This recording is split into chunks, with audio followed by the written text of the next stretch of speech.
Well, hi everybody, and welcome to a live stream. Still trying to figure out various cameras and lights, cameras, action, and all of the rest of it, but one way or another, we will get there. So it's a Friday, and I want to talk about Van Halen because they're one of my favorite bands. But there's been a lot of interesting Van Halen stuff going on in the news. It's a really big week for Van Halen. So let's start with the live stuff because live is obviously a very fun thing to be. And for years, ever since Eddie Van Halen's tragic death in 2020, I believe it was, someone can check that, post in the chat, but I believe that's when it was.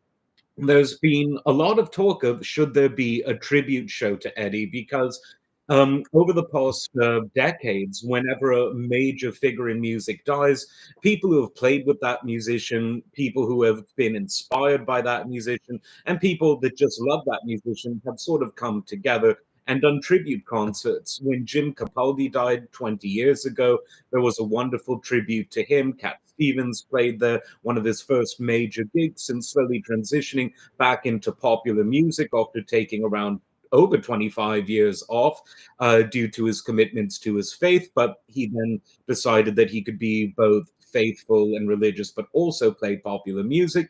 There was very recently the Taylor Hawkins tribute shows, some of them in London and then in LA. And that actually had a Van Halen connection because Wolf Van Halen, Eddie's son, is a big fan of the Foo Fighters.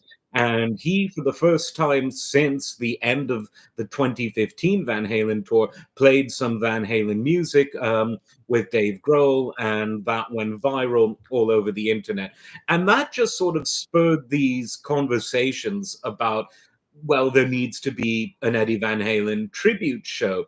And then there was this really weird thing that happened where former Metallica bassist Jason Newsted told a Florida publication, a sort of local magazine or newspaper type of thing, he talked about an attempt to do a kind of Eddie tribute concert organized by Alex Van Halen, his brother.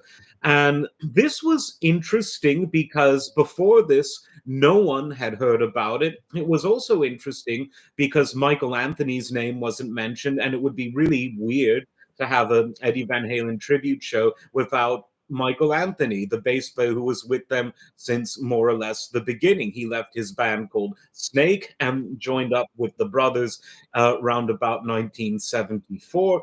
And he was with them on every single album until Wolf Joe joined the band in 2007. So that was weird that Michael Anthony himself said he didn't know anything about it. You would think he'd be the first person that someone would call when that type of thing happens. It was less weird that Joe Satriani was involved because the general consensus had been that if there was any one guitar player who was going to fill step into Eddie's shoes, that would have been Satch. And more on that in a bit. And apparently, Wolf talked about it. He didn't really give many clues as to how involved he was, but he mentioned that certain people made it difficult, and he wouldn't confirm or deny that it was Diamond Dave, even though most people reached the conclusion that it was. Fast forward to what we are going to experience this summer. And this is a tour that kicks off tomorrow on the 13th, Saturday the 13th, not Friday the 13th. That would be bad luck. And this is Sammy Hagar's Best of All Worlds tour. And even though it's a Sammy tour, it really is the Eddie Van Halen tribute concert in all but name. This is something Sammy acknowledges, and it really is going to be not only a great tour, because Sammy always puts on really, really good shows, but it's also going to be something that I think a lot of people are going to say, okay, we finally got what we've been asking for, because there's really only one missing piece. So let's talk about the pieces that are there. So piece number one, you've got Michael Anthony. Check. You've got one of the two main Van Halen vocalists, frankly, the only two that really matter to fans, let's be honest. And of course, that's Sammy Hagar. Sammy initially wanted Dave to do something, maybe do a cameo at a few shows, because Sammy is going to invite some people some guest musicians to the stage, which is something that Sammy does on all of his shows. Whenever he's in town and there's one of his friends, he'll invite them to come up on stage and jam, whether it's Kevin Cronin from Oreo Speedwagon, Rick Springfield, Steve Lukather's come jammed with Sammy. Sammy's that kind of guy. He once jammed with Jerry Garcia. It's on YouTube. Check it out. Shortly before Jerry's death. And it's all good. Sammy throws a party when he's on stage, and that's what the fans want. And it's obviously very fun for the musicians on stage also. And so you've got those two pieces. You've got Joe Satriani playing Eddie's parts, which again, there was a kind of universal or near universal consensus that either he or Wolf Van Halen should play lead guitar. Wolf certainly can play his father's parts, as he's demonstrated at various tribute shows and one-off gigs, but his overall commitment remains to his own music, to Mammoth, WVH, and so that was that. So Satriani was the obvious choice. And then there's the big missing piece of the puzzle, which is Alex Van Halen.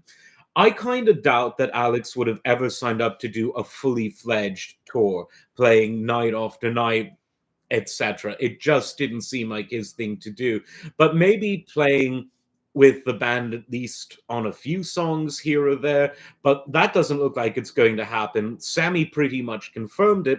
And one of the reasons is Alex auctioned off all of his gear, all of his drum sets, all of his sticks, all of his stage monitors, his touring cases, literally everything. Now, obviously, if he really wanted to, he could call up whichever drum company has most recently sponsored him, and they'd obviously throw together a drum set of his liking at a moment's notice. When you're a superstar like that and have sponsorship deals from drum and cymbal and stick makers, that wouldn't be a problem. But I just don't think it's going to happen.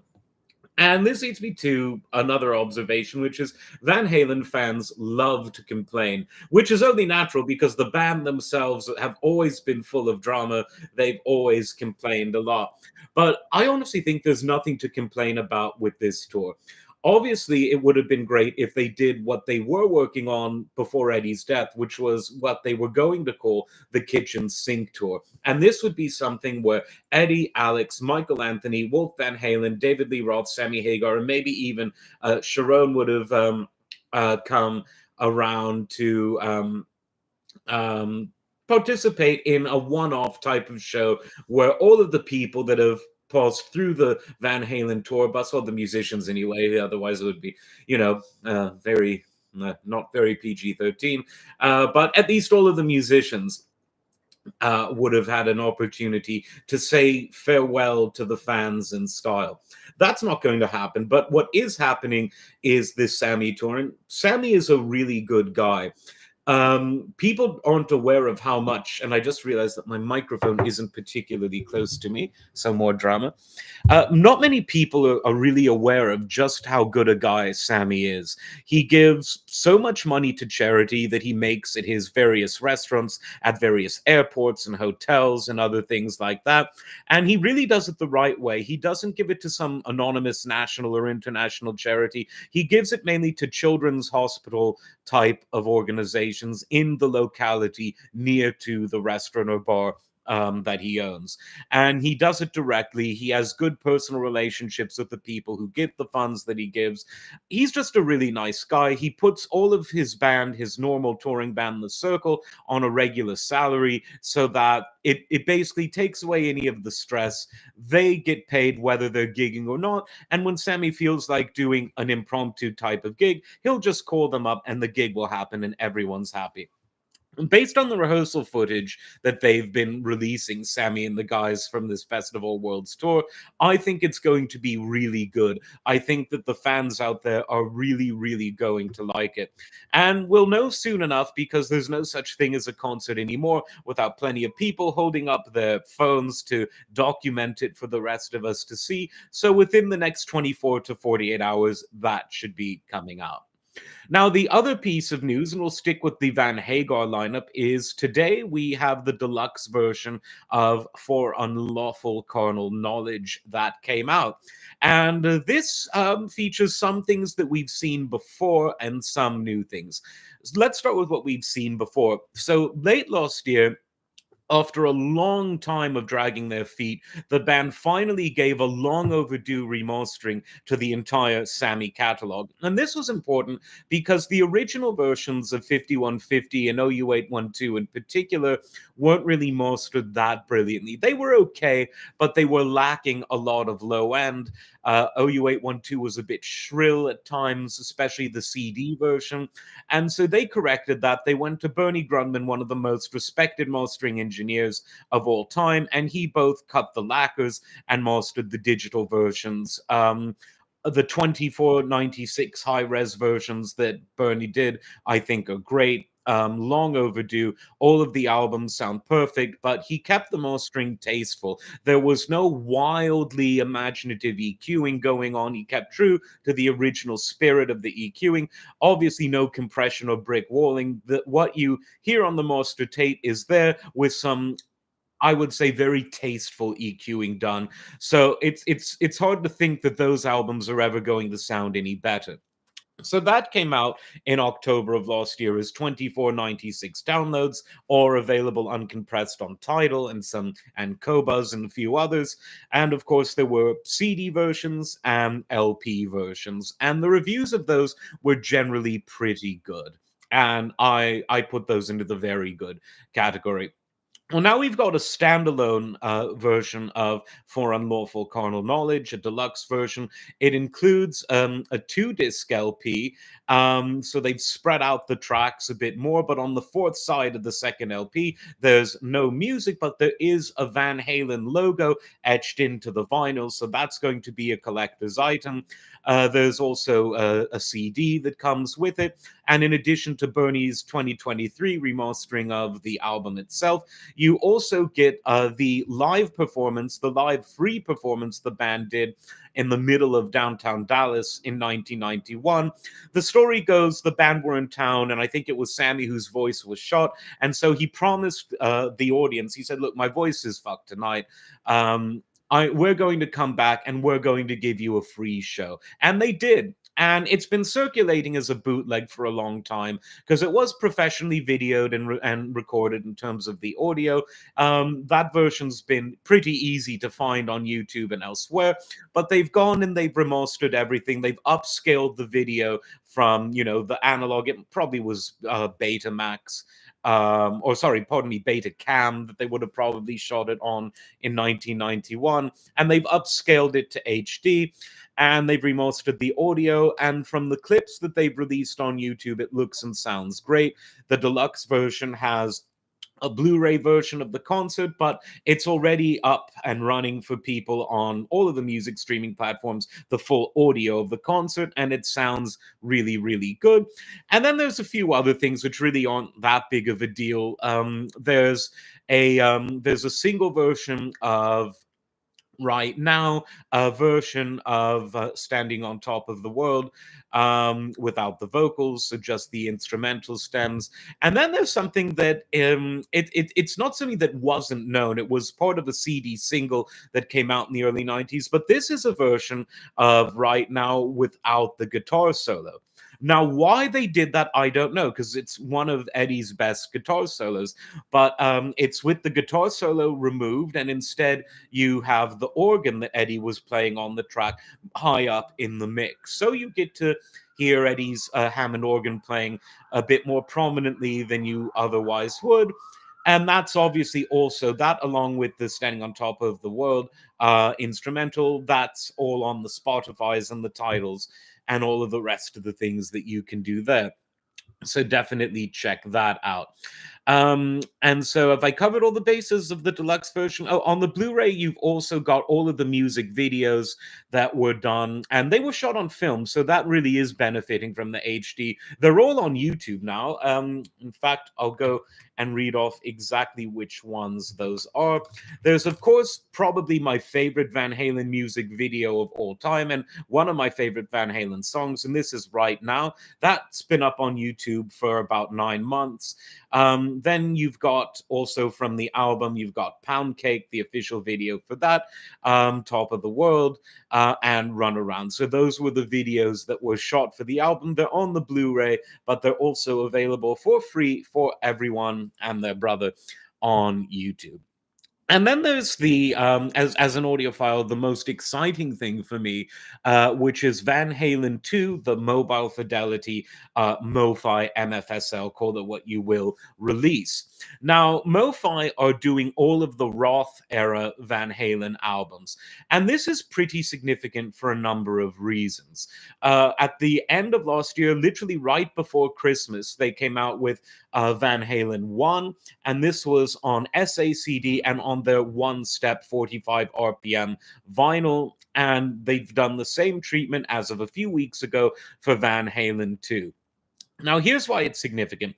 We already have what most people considered very high quality remasters of the Roth albums, and these were done by one of the most respected audio engineers, Chris Bellman, in 2015. And he had an interesting story that he relatively recently told about how that came about. So the record label was going to remaster them. They took them, that was Warner Brothers, Zappa's favorite label. And so they took it to an unnamed engineer, and Eddie hated the remasterings. So that never saw the light of day. But Chris had worked with the band since the 90s. And so Eddie called up Chris and he said, I want you to do this reissue project. And Chris said, so long as I can have the original master tapes, I'd be happy to do it. So Eddie personally gave him the master tapes that were in storage at 5150 Studios, and Bellman did the remasters. There are 24 192 versions available now on Tidal. You can buy them and download them on HD tracks on Qobuz. They've been around for a while now, almost 10 years. And he also cut vinyl versions. He cut the lacquers, and those have been generally in print for, again, almost 10 years. And a new box where you can buy all of them again is out, I believe, either now or very soon, for those who haven't yet picked those up. Now, those generally got very good reviews, but the one complaint was that they were rather lacking in the low end, which was frankly a complaint about most of the first pressings of the Roth era albums on both LP and CD. Now, there was a reason for this, according to what Eddie Van Halen told Chris Bellman. So Chris said to Eddie, well, the bass isn't really that prominent in the original masterings. We can turn that up in the remasterings. And Eddie said no, because it would interfere with people hearing Eddie's guitar. And so we can surmise, because of the relative similarities between Bellman's remastering of the Roth albums and the original pressings, that the decision to not have the albums as bass heavy as someone might expect or want, that wasn't an oversight. That appears to be a decision that was actually made by Eddie himself. And there's a huge discussion of this going on the Steve Hoffman forums, which is, if you're an audiophile, you're probably already there. And people are debating about, oh, was it really Eddie's decision or not? But from the person who heard it from the horse's mouth, and Chris Bellman obviously would have no reason to lie, it was an artistic decision rather than an oversight or someone failing. And I think that we can put that to bed. Now, there's more evidence to point to the fact that it was an artistic decision, because the first Van Halen album that really did have heavy, sort of hard, thumpy bass was For Unlawful Carnal Knowledge, and it was the first album of Van Halen's that wasn't engineered by Don Landy. This obviously is more of a mixing decision rather than a mastering decision, but assuming everyone's telling the truth, and it was Eddie's call not to have the majority of the Van Halen albums be very bass heavy, we can assume that both the engineer who mixed the album and the mastering engineers who then got the album before it went out to the people, they were given orders from the artist not to make it very bass heavy. Now, for Unlawful Carnal Knowledge, they got Andy Johns in, and it was a very hectic event. But Andy, according to Michael Anthony, said, "I want a lot of bass," and that's in keeping with the kinds of mixes that Andy Johns has produced over the years. And so Michael himself said that was really the first album that the bass was really, really somewhere other than kind of, sort of in the background. So that again gives credence to what Chris Bellman was saying. Now, MoFi, in terms of their mastering decisions over the years, has always lent towards a very full-bodied some would say bassy type of sound. Now, I love MoFi. Um, they've had their controversies over the years. The original series, the Great Original Monster Recording series that went from 78 up until the mid 80s, thereabouts on vinyl, most of those were done by the great mastering engineer Stan Ricker. And some people complained that they had what they call smiley face EQ, which is that the bass and the treble were favored at the expense of the mid range. Some people love the sound, some people don't like it. I think that just about all of the original MoFis were great. Even on the original CDs that they had, both the silver and the gold series, they were quite a bit less EQ'd than the LPs, but there was still, in some cases, some of that. There's really no such thing as a MoFi CD or LP from the original run of the company that isn't strong on the bass. The company sadly shut down at the end of the 90s, but it was revived. And since this happened in the early 2000s, I think it was 2003 that the company came back to life. And the mastering choices that have been made since then are a bit less hands-on than in the Stan Ricker years, or even in the 90s when they were doing their Anadisc series, and as the gold CD series continued on. But at the same time, compared to some other audiophile companies, MoFi isn't one to let you down on the bass. And again, this has mixed opinions among the audiophile public.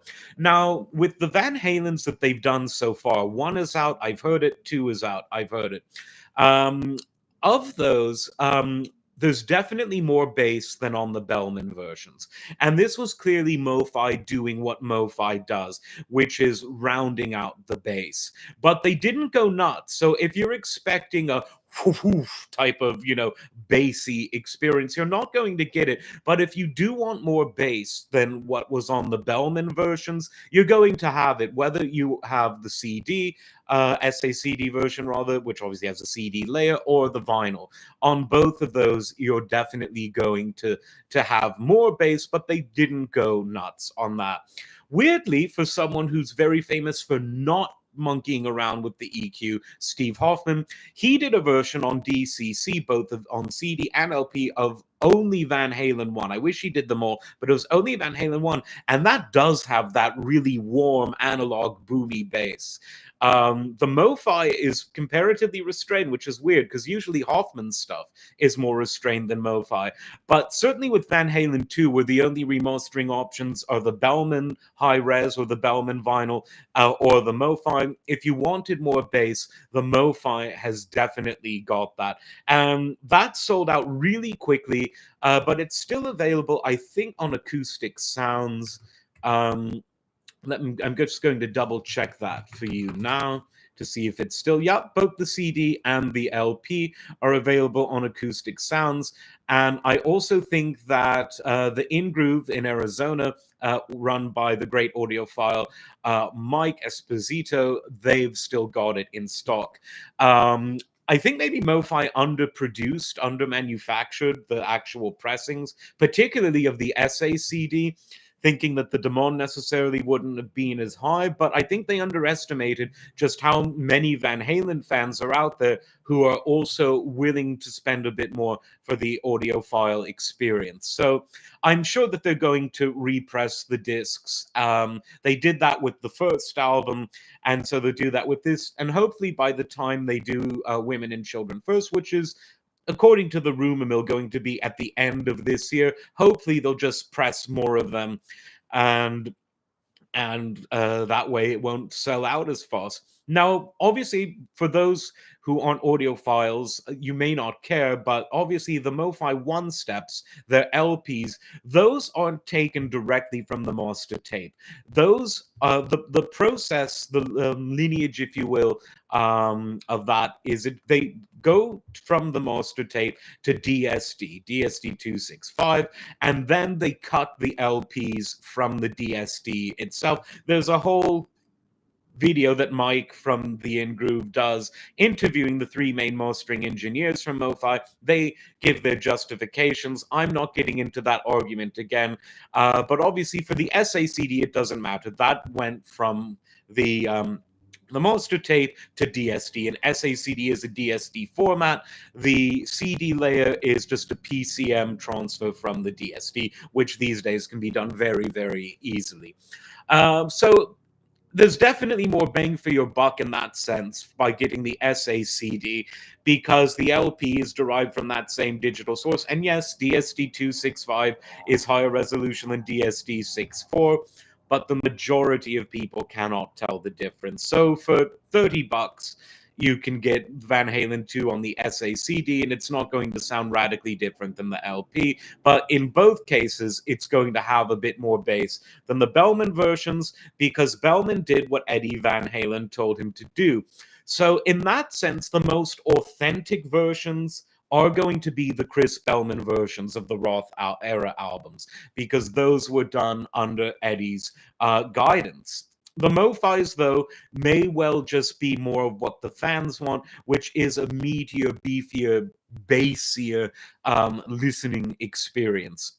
So that's my review on that. I personally think MoFi have done a good job. I kind of wouldn't have minded if they went a bit more balls to the wall with the bass, because that way we could have had a super hands-on mastering version that really does what the fans kind of want, which is really have a thuddy bass. And then we could always, when we want the more authentic, more treble driven experience, go to the Bellmans. That's just me, but be that as it may, they've done a really good job on that. So that leads me to the next question. Are they going to do other standalone versions? This now, we've left MoFi land and we're back to Warner Brothers land. Are they going to do more standalone deluxe versions of the Van Halen albums? They've given us, for Unlawful Carnal Knowledge, they did an expanded LP only. They should have really done a digital version too, of the controversial live album from the Sammy Hagar era, Right Here, Right Now. But are they going to do this deluxe version of all of the other albums, whether from the Sammy era or the Roth era or both? I think it would be a pretty good idea. There's always more footage to be seen, and particularly for the Sammy era, because every tour that the Sammy era had was documented professionally. There was the 5150 tour that had Live Without a Net, and that was done on film. So that's not going to have the problems of dated standard definition video having to be upscaled to HD, let alone 4K. That was done in 35mm film. That will look really good in HD or 4K. It was released on DVD, but long out of print. It's all over YouTube, but a super high def 4K version of that is long overdue, and it would only make sense to put that in a 5150 deluxe edition. For the OU812 tour, there's a great pro shot, I think by Japanese television performance from that tour. That's obviously video, not film, but it's still, with a bit of upscaling, it will look really good. It's also in bootleg form on YouTube. It's a very, very good performance, and that would be the obvious thing to put in the OU812 box set. Why they didn't also include the film version of Right Here, Right Now in the For Unlawful Carnal Knowledge, say that, because I don't want to say the abbreviation and get banned from YouTube or whatever. Why they didn't put that in, I don't know. It could well be because Sammy hated it, and he had a good reason to hate it. It wasn't a concert that was shot with each song matching each film version. What they did is it was filmed over 2 nights, and the film editors made the decision to intercut shots from both nights underneath a common audio track.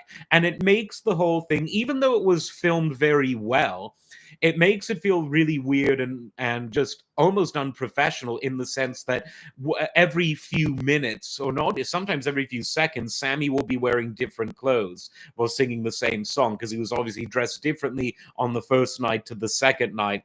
So that was a problem. And then the other problem is something Sammy has talked about for ages.